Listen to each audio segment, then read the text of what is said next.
রাস্তার মধ্যে এত ভিড় কেন?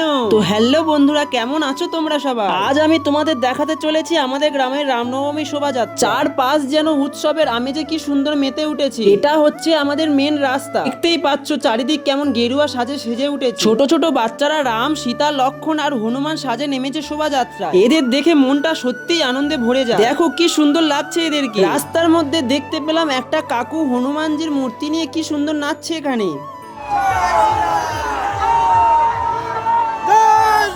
আমিও সবার মধ্যে ঢুকে একটু জয় শ্রীরাম ধ্বনি দিচ্ছিলাম। তো বন্ধুরা দেখতেই পাচ্ছ পুরো রাস্তাটা জুড়ে সবাই জয় শ্রীরাম ধ্বনি দিচ্ছে। এটা শুধু একটা উৎসব না, যেন একটা আবেগ, একটা ঐতিহ্য। তো বন্ধুরা, রামনবমী আমাদের জন্য শুধু ধর্মীয় অনুষ্ঠান নয়, বরং মিলনের একটি সুন্দর উপলক্ষ। দেখতেই পাচ্ছ গ্রামের সবাই একসাথে মিলে পালন করি এই দিনটা। তো বন্ধুরা, এই ছিল আমাদের গ্রামের রামনবমীর এক ঝলক। ভিডিওটা তোমাদের ভালো লেগে থাকলে অবশ্যই লাইক, শেয়ার আর চ্যানেলটাকে একটু সাবস্ক্রাইব করে দিও। আর যেতে যেতে কমেন্টে জয় শ্রীরাম লিখতে ভুলে যেও না। চলো টাটা, সবাই ভালো থেকো। তোমাদের সাথে দেখা হচ্ছে আবারও নেক্সট ভিডিওতে।